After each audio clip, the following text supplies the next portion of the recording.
this is step one in our 5-step process to get off the divorce treadmill. And step one is dream big. Just as a little background, how many of you are just struggling to get through another day? Can I raise both hands on that one? That is, not just people that are going through divorce, but everyday people. It's kind of like if we can just get through this day and get everything that's done on my task list, then I can collapse in a chair and drink a beer or eat some chocolate or whatever your thing is. and then do it all again tomorrow. Yeah. And I think that most of you would agree with me that that's no way to live.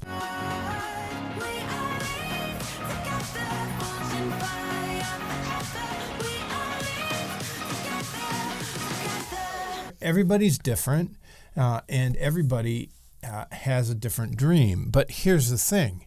When you're stuck in the weeds, when you're on the divorce treadmill, how do you get off that treadmill and start making those dreams happen?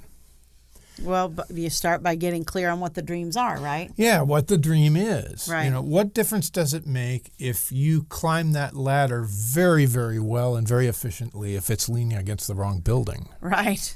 I think that's what we just did, right? If we're going through divorce, right. We climbed that ladder, but it was obviously leaning against the wrong building. So we need to not repeat that mistake. Wait a minute. This must have been in the wrong line or something.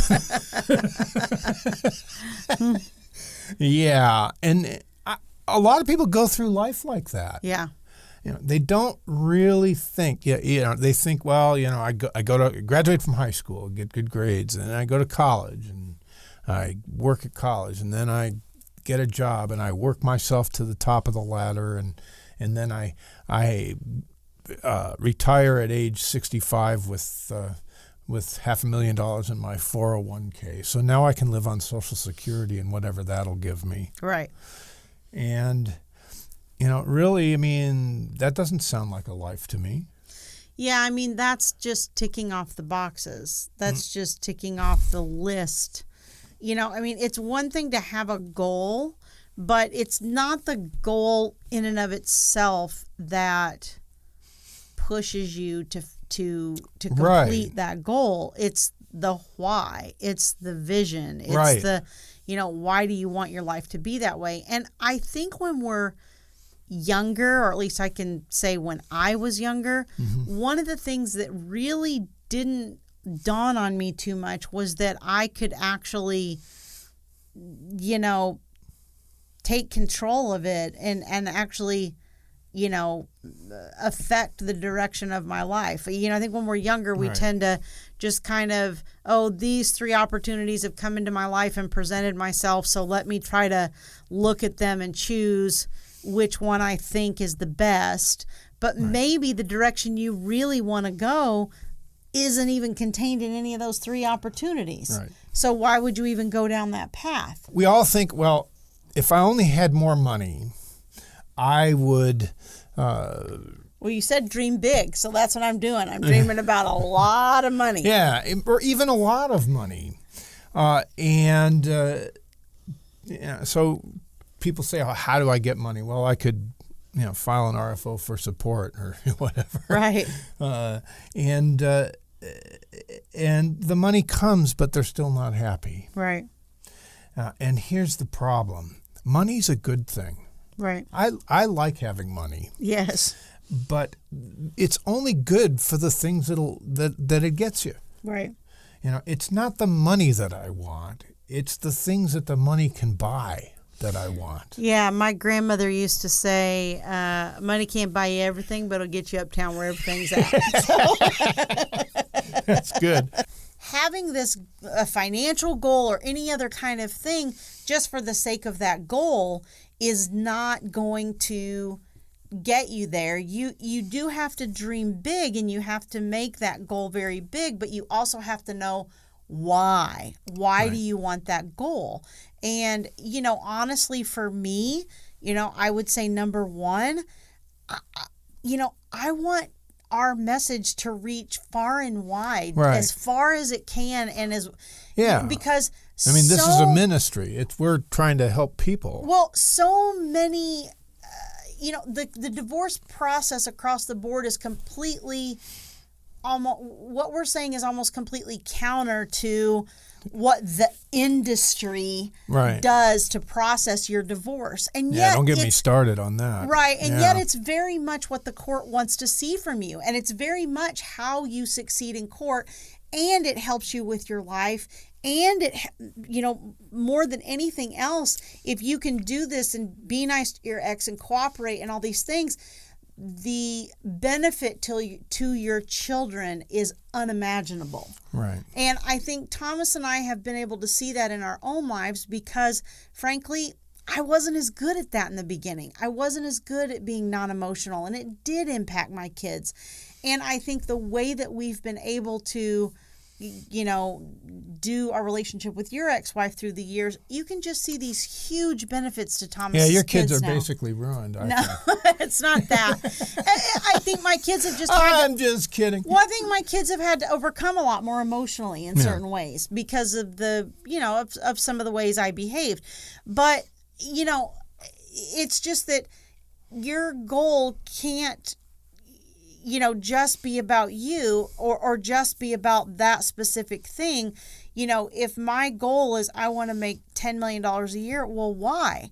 Well, because I want to serve that many people, because I want, freedom to go visit my grandkids when I want and not be tethered to a specific court location. Yeah, for Tammy, it's very much about the relationships. Yeah. My grandkids as it is for me too. Yeah, my grandkids are just huge for me. My one son has 2, and my other son is just recently married, doesn't have any children yet. And he called me a few days ago about something, and I said to him, "Oh, it's okay. I still like you. You don't have kids yet, but when you have kids, then it'll transfer to them. I won't care about you anymore." So let me give you the pearl. Oh, go ahead. Finish your sorry, your you're kind of interrupting. Sorry. But anyway, my point is that it's not. I know that this episode is dream big, and you do need to dream big, but you need to get clear on the why, because just a specific material goal is not going to motivate you. There's got to be some sort of intrinsic, life purpose that serves for you. Your thoughts create your feelings, and your feelings create your action. And so what we want to do is give you something that gets you out of bed in the morning to do those things to make that life. Because this stuff requires discipline. Right, it does, and I find self-discipline to be one of the most difficult things in a certain way, but it's also one of the most effective things that you can have in your life. And, I think we're using the money example just because I think it's something that everybody can relate to, but it doesn't really, maybe your goal isn't, money. Maybe your goal is to serve in a certain capacity, or to have a certain career, or to have it, like Thomas said, accomplish a certain relationship with your kids. So the way to get to the big picture is, like Tammy said, to ask the question why. So I want to get off. I want more money so that I can afford the nice things. Why? So I can afford nicer things. Why? So that I can, host nice parties in my home, so I can entertain. Or I can host my family for the holidays. I can host Why? Because what's important to me is the people in my life. Right. Now we're getting somewhere. Right. When you think about the joy that causes when you've created this wonderful meal and you've got everything set up for the gathering, and then the people come and they're smiling and there's laughter and there's photographs. Right.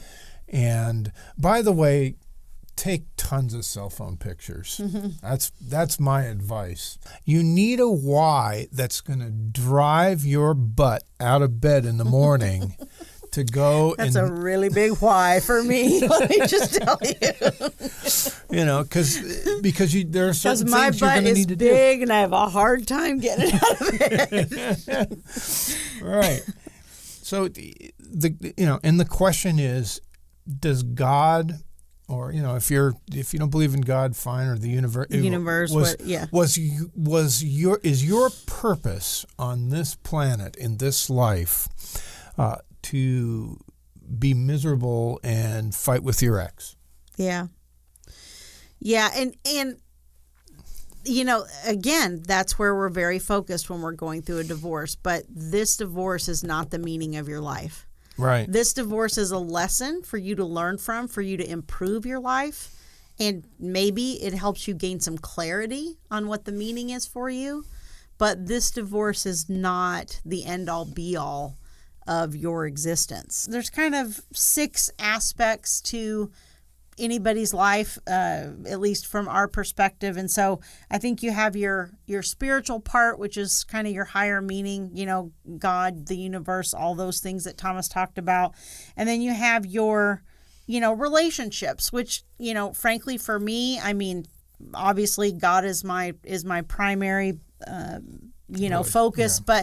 but the family relationships for me are the highest priority after that. And then you got friends. Yes, and friends. And then you have, kind of your home or your environment, and I think people don't always think about that as a separate bucket in your life, I guess, but honestly, your surroundings have a huge impact on you. Your home environment really does have a big impact on your day-to-day feeling. And so if you can make that one of your buckets, and then of course, career or business. Right. How do you add value? Right. Because you get money. Right. This is a lesson that I learned in adulthood. People pay you money if you deliver them something valuable. Right. So that's the career, is finding out what value you can add based on your personality, your experience. What is the value you add? Yeah, and a lot of times that value in your career or your business or whatever you're trying to do, even getting an education, moving yourself that direction, the monetary gain that you get from that enhances all the other areas of your life, because it frees up your time to where you can spend more time in your personal spiritual practices. You can spend more time in your relationships with your children, and significant other and friends and family. It gives you the ability to fix up your home more and do those kinds of things. So, I think sometimes a lot of us have negative associations with money or a lot of money or whatever, and you have to recognize it as a tool, which is what it is. Money is the reward you get for adding value to someone else's life. Right. That's exactly right. And if if you're not adding value, then you don't deserve the money, Exactly. So, and then physical fitness, I think that's a big one for most of us. I think a very big one. It's a struggle. It's a struggle for me because I don't particularly like working out, and I'm a big girl. I'm overweight, but again, why? Why do you want to be physically fit? It's more about, longevity and being able to function and be self-sufficient. And I appreciate the longevity because I'm utterly dependent on you. You poor thing. Yeah. And then the last category is just fun. Like, what do you want to do?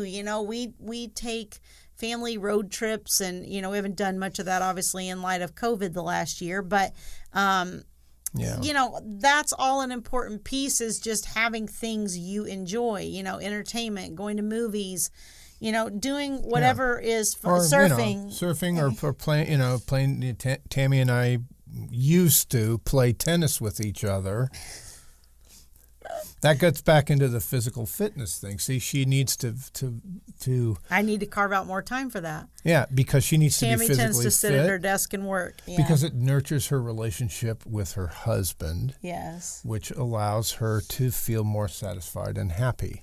Yes. So this is apparently one of my dream big goals for the year. So we're a little bit at the end of the time. So let's give them an action item. Okay. What do you think? Go ahead. All right. So here's what I'd like you to do. Get some, paper and pen or pencil, and make a space for spiritual, relationships, home, career, physical fitness, and fun. And in each of those areas, do a vision for what your life is like in the present tense. That's important. Because what I want you to do is be able to look at this and feel what it would feel like to have the home you want. If you can get specific about what it feels like to actually have what you want. Right.